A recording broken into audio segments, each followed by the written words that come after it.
사랑하는 나의 아버지 찬양하겠습니다.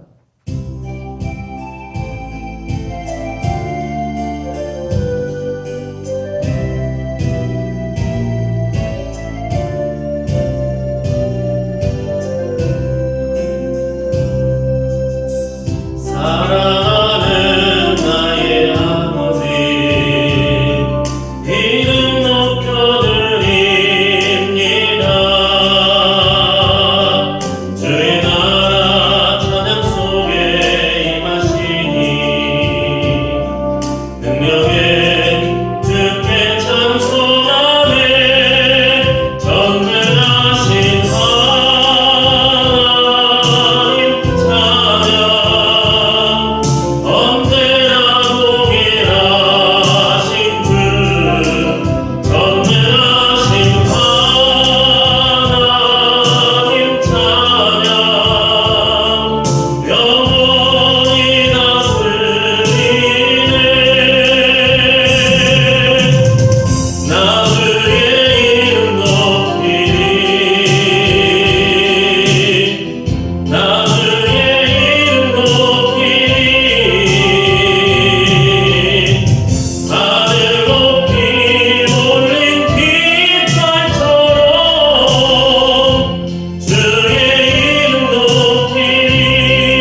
1절에서 22절 말씀 보겠습니다. 욥기 16장 1절에서 22절 말씀 보겠습니다.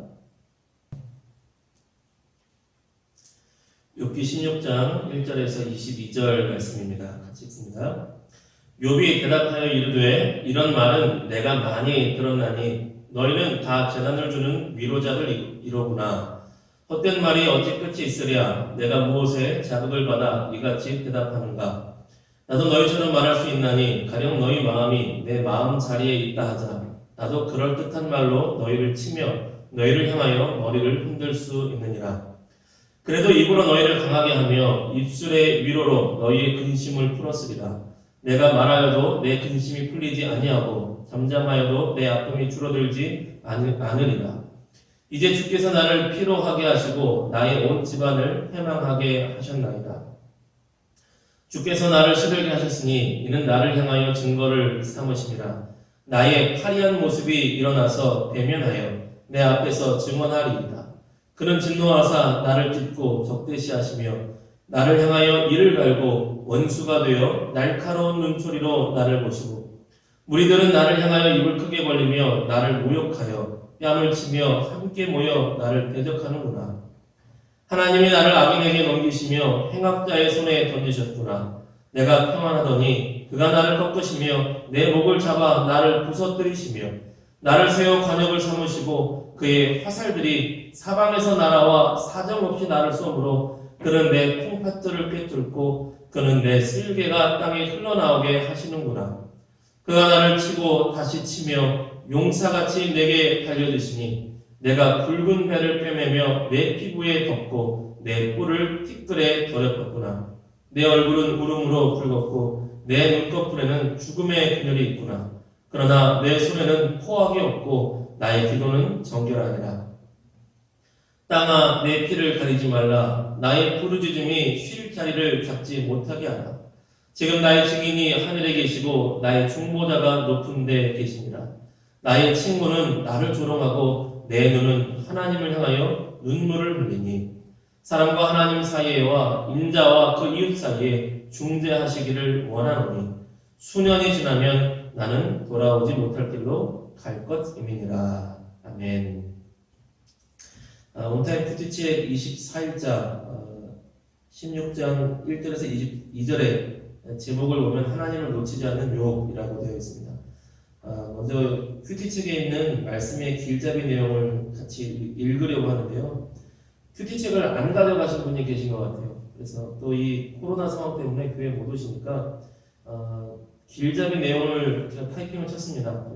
말씀의 길잡이 내용을 한번 같이 읽으시고 이걸 통해서 이제 전체적인 내용을 보시고 제가 부연 설명을 조금 더 드리도록 하겠습니다. 큐티책에 있는 말씀의 길잡이 내용 같이 읽겠습니다. 엘리바스의 발언을 들은 욥은 이를 반박하며 친구들의 말은 이전에도 자신도 많이 들은 것으로 새롭지 않다고 말합니다. 그리고 도리어 친구들을 재난을 주는 위로자들이라고 칭하면서 친구들의 말로 인해 자신이 더 고난을 받고 있다고 폭로하고 있습니다. 욥은 그들이 말하는 것처럼 자기도 얼마든지 말할 수 있다고 비판하면서 친구들은 자신들의 말을 하나님의 위로로 규정하지만 정작 욥 자신은 친구들로부터 아무런 위로를 경험하지 못하고 있다고 말합니다. 자신들의 입장은 너무 고수한 나머지 욥과 평행선을 달리는 친구들과 결국 친구들로부터 어떤 신뢰와 소망을 찾지 못하고 도리어 더 큰 고통을 받고 있는 욥을 보면서 우리는 고난받는 자에게 진정한 하나님의 위로를 어떻게 전달해야 하는지 깊이 묵상하고 생각해 보아야 합니다. 이제 친구들에게 어떤 기대도 하지 못하는 욥은 하나님께로 향할 수밖에 없습니다. 욥은 하나님의 행동을 말하면서 먼저는 자신의 상황을 통해 하나님이 자기를 원수로 여기시어 악인을 심판하시는 것과 같다고 말합니다. 그러나 여전히 자신이 무죄하다고 말하고 다시 탄식하면서 하나님의 무죄를 입증할 증인과 변호자라고 확신하며 자기를 위해 변론해달라고 요청을 하고 있습니다. 욥은 하나님에 대해 원망하고 회의하는 듯 하면서도 결국 하나님께로 다시 돌아가는 모습을 보여줍니다. 즉 자신에게 닥친 고난이 하나님께로부터 온 것이라 믿기에 결국 그 문제를 해결하실 분이신 하나님께 향하는 것입니다. 그는 자신의 모든 현실을 하나님과의 관계 속에서 이해하려는 믿음의 본을 보이고 있는 것입니다. 이해할 수 없는 고난 중에도 하나님을 놓치지 않는 욥의 모습이 우리의 모습이 되기를 바랍니다. 네, 제가 부연 설명을 좀 더 드리겠습니다. 저는 욥기 16장을 보면서 이렇게 세 부분으로 나눠서 봤습니다. 1장부터 6절을 보면 엘리바스의 어제 얘기했던 엘리바스의 말 이후에 엘리바스를 포함한 친구들의 말에 대해서 욥이 서운한 감정 표현을 합니다. 뭐 논리적인 반박이라기보다는 자신이 얼마나 아쉬운지 이런 얘기를 합니다. 너희는 재난을 주는 위로자들이구나. 앞뒤가 안 맞죠. 위로자들도 어떻게 재난을 주겠습니까? 근데 위로하고 와서 재난을 주고 있구나. 그러면서 4절에 보면 나도 너네처럼 말할 수 있다. 나도 너네처럼 그런 말 얼마든지 할 수 있다. 다 아는 말이다. 그런데 너네가 그런 상황을 당했다면 5절 보면 그래도 나 같으면 입으로 너희를 강하게 하며 입술의 위로로 너희의 근심을 풀었으리라. 서운한 마음을 이야기하고 있습니다. 나도 그런 말 할 수 있겠지만 너네가 만약에 그런 고난을 당했다면 나는 너희들을 향해서 위로의 말을 했을 것이고 너네를 일으켜주는 힘을 북돋아주는 그런 말을 했을 것이다. 그리고 힘든 상황을 얘기합니다. 6절을 보면 내가 말해도 근심이 풀리지 않고 잠잠해도 아픔이 주저들지 않는다. 보통 말하면 풀리거든요. 말하면. 근데 말해도 안 풀린대요. 친구들이 그 모양이니 안 풀리는 것이죠. 1절에서 6절에 서운한 감정을 표현하고 2절에서는 이제 하나님께 대해서 하소연을 합니다. 하나님 이렇게 힘들게 하시나요? 이렇게 하소연을 하고 두 번째 단락 7절에서 16절 보면 세 번째 단락에서는 그래도 하나님을 의지하는 내용이 담겨 있습니다. 조금 어려운 표현 같은 것 중에 이제 4절에 보면 머리를 흔들 수 있느니라 이거는 이런 거예요. 에이그 뭐 이런 나쁜 표현이라고 볼 수 있고 또 17절에 보면 나의 기도는 정결하니라라는 표현이 있는데 정결한 기도가 무엇이냐? 뭐 특별한 기도라기보다는 우리가 기도할 때 손을 모으는데 내 기도의 손을 모으는 내 손에는 남을 억울하게 피 흘린 그 핏자국이 없습니다. 그래서 나는 누구를 억울하게 해치지 않는 손으로 기도합니다. 이게 정결한 기도 이런 표현입니다. 이 중에서 저는 이 세 개 전체적인 얘기는 말씀이 길자리에서 나눴다고 보고 저는 특별히 이 두 번째 단락 하나님을 향한 욥의 하소연을 좀 더 포커스를 맞춰서 또 그 중에서 하나의 주제를 뽑아가지고 말씀의 은혜를 나누려고 합니다. 이 두 번째 단락 하나님을 향한 하소연을 좀 더 자세히 살펴보면 이런 내용이에요. 7절을 보면 주께서 나의 온 집안을 패망하게 하셨나이다. 하나님께서 하셨다는 것이죠. 자기가 고난받은 게. 또 8절 보면 주께서 나를 시들게 하셨으니 생명을 잃어가게 하고 계신다. 또 9절 그가 나를 찢고 대적하시며 그가 하나님이시죠. 하나님 나를 찢고 나를 적대시하고 계신다. 11절 하나님이 나를 악인하게 넘겨주시고 12절 그가 나를 꺾으시고 나의 지금 고난당하는 모든 상황이 하나님으로부터 왔습니다. 하나님 저에게 왜 이러십니까? 하는 것이 욥의 하나님을 향한 탄식과 하소연이라고 할 수 찾고 있습니다. 제가 이것과 연결해서 생각나는 이야기들이 있어요. 그러니까 무슨 나쁜 일만 생기면 힘든 일만 생기면 그 원망과 탄식과 하소연을 다 하나님께로 쏟는 그런 이야기들이 있죠. 다 하나님 탓이고 하나님이 힘들게 하시고 비슷하게 또 거기서 연결해서 제가 생각난 것이 하나님이 정말 계시면 세상에 왜 고통이 있느냐라고 묻는 사람들이 있더라고요. 예전에 만났던 청년들 중에서도 믿지 않는 친척분들이 명절이면 와서 그렇게 질문을 한대요. 하나님이 정말 계시면 왜 세상 살이가 이렇게 힘드냐? 고통이 있고 아픔이 있고 난민이 있고 어려움이 있느냐? 세상에 왜 이렇게 힘들고 어려운 일들이 있느냐? 고통이 있느냐? 고통이 있으니 아픔이 있으니 고난이 있으니 하나님 안 계신 거 아니냐? 하나님 계시면 또 정말 계셔서 선하시면 세상이 선해야지 뭐 이런 얘기를 했다고 합니다. 고통과 고난의 근원을 하나님께 찾는 생각이죠. 그렇게 연결돼서 제가 이 본문을 여기에 좀 포인트를 맞춰서 말씀 나눴으면 좋겠습니다. 오늘 본문을 보면 욥기 전체에서 오늘 본문 이 욥기를 포함해서 욥이 고난당하는 것, 이 순간에 하나님께서 이 순간에 고난과 고통을 창조하신 것은 아닙니다. 엄격하게 보면 고난과 고통이라는 것이 있었는데 하나님께서 허용하시고 허락하신 거죠. 그러면 고난과 고통과 아픔이라는 것이 저주받은 삶 같은 그런 세상살의 아픔이 어디서 시작되는 것을 추적해 올라가야 됩니다. 그것을 허락하신 거니까요. 성경을 보면 특별히 성경 창세기 3장에서는 인간 세상에 왜 고통이 있는가, 고난이 있는가, 아픔이 있는가. 하나님께서는 본래 인간을 창조하시고 세상을 창조하실 때 고통이 없고 아픔이 없고 슬픔이 없도록 창조하셨다고 성경은 말합니다. 하나님과 함께 생명을 누리고 은혜를 누리고 기쁨을 누리며 하나님의 창조를 즐거워하도록 지음받은 존재가 사람이었습니다. 하나님의 형상대로 지음받은 존귀한 하나님의 자녀로 창조된 것이죠. 그런데 그 인간이 하나님을 떠나기로 결정을 했습니다. 하나님을 대적하여서 범죄하기로 결정을 했습니다. 우리 이런 말이 있어요. 어둠이라는 것은 어둠 자체가 존재하는 것이 아니라 빛의 부재가 어둠이다. 빛이 없는 것이 어둠이다. 마찬가지로 악이라는 것은 선의 부재가 악이다. 선이 없는 곳에 악이 있는 것이다. 이것을 다시 좀 더 풀어 얘기하면 빛 대신 하나님이 없는 곳이 어둠입니다. 그리고 선하신 하나님이 안 계신 곳이 악이 있는 거예요. 인간이 하나님을 거절하고 떠나기로 결정을 했을 때 그곳에 악이 있고 그 악 가운데 죄가 있고 죄로 말미암아 고통과 사망과 저주가 인간들에게 흘러 들어오게 된 것입니다.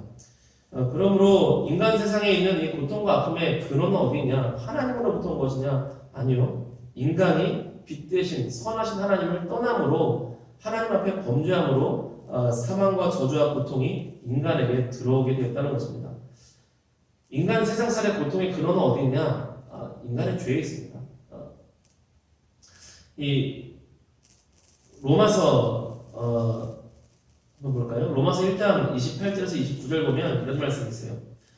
또한 그들이 마음에 하나님 두기를 싫어하며 하나님께서 그들을 그 상실한 마음대로 내버려 두사 합당하지 못한 일을 하게 하셨으니 곧 모든 불의, 추악, 탐욕, 악의가 가득한 자요 시기, 살인, 분쟁, 사기, 악독이 가득한 자요 수군수군하는 자요. 아멘. 하나님을 그 마음에 두기를 싫어하는 그 상태로 하나님께서 내버려 두시니 그 가운데 불의, 추악, 탐욕 같은 죄악이 가득하고 살인, 분쟁 같은 이런 범죄가 인간 사이에 만연하게 되었다는 것입니다. 인간의 고통과 아픔이 어디서 오느냐? 하나님을 떠난 하나님을 마음에 두기 싫어하는 죄를 더 좋아하는 그런 마음에서 인간의 고통과 아픔이 세상살이에 있게 되었다는 것입니다. 그러면 하나님께서는 그대로 인간들을 방치해 두셨는가? 끝까지 고통당하도록 니들이 나 싫어한다고 떠났으니 고통당해라, 아픔 당해라 이렇게 방치하셨는가? 그렇지 않습니다. 하나님은 그런 분이 아니세요. 하나님은 우리를 사랑하시기 때문에 그럼에도 불구하고 쫓아오십니다. 그럼에도 불구하고 찾아오세요. 먼저 찾아오신 하나님, 끝까지 다가오신 하나님이 우리 하나님이십니다. 먼저 찾아오셔서 다가오시고 그 죄로 말미암은 고통과 아픔과 저주받은 그 사망의 그림자가 가득한 인생을 구출하게 원하셨습니다. 아픔이 있을 때, 고난이 있을 때, 또 특별히 이 재난 같은 것이 있을 때 구조대를 파견하지 않습니까? 마찬가지로 하나님께서 인간의 죄로 말미암은 이 삶의 고통을 에서부터 구조하기 위하여서 구조대를 파견하십니다. 그분이 바로 예수님이세요. 로마서 5장 말씀 한번 볼까요? 같이 봅니다. 시작. 그러므로 한 사람으로 말미암아 죄가 세상에 들어오고 죄로 말미암아 사망이 들어왔나니 이와 같이 모든 사람이 죄를 지었으므로 사망이 모든 사람에게 이르렀느니라. 이어서요. 우리 18절하고 21절 보면 그런즉 한 범죄로 많은 사람이 정죄에 이른 것 같이 한 의로운 행위로 말미암아 많은 사람이 의롭다 하심을 받아 생명에 이르렀느니라.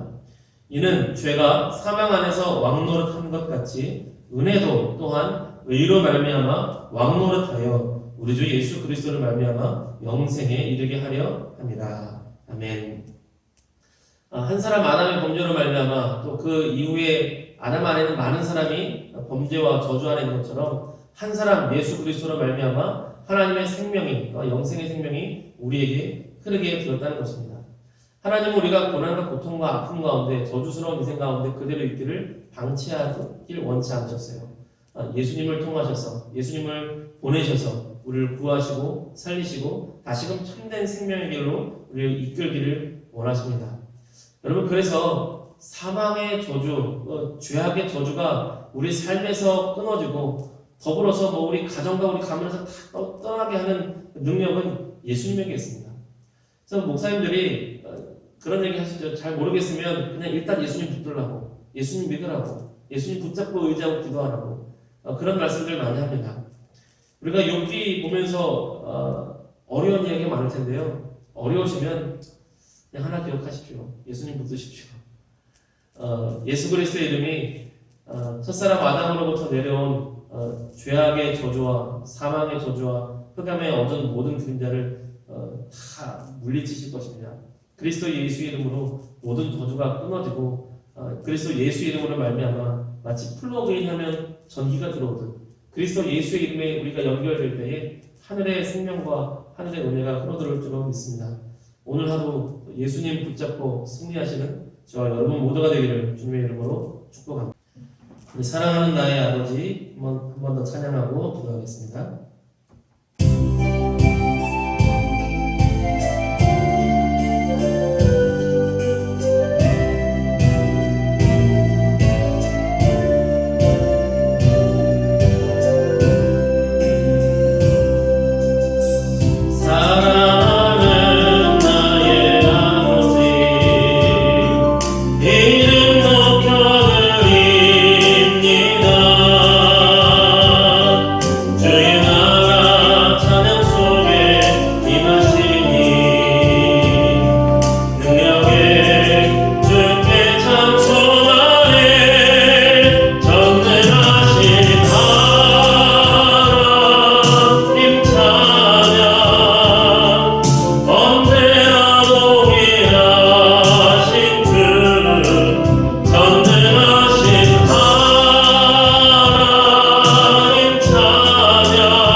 거룩히 여김을 받으시오며 나라가 임하시오며 뜻이 하늘에서 이루어진 것 같이 땅에서도 이루어지이다.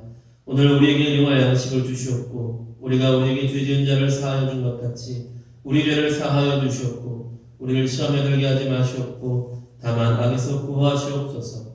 나라와 권세와 영광이 아버지께 영원히 있사옵나이다. 아멘.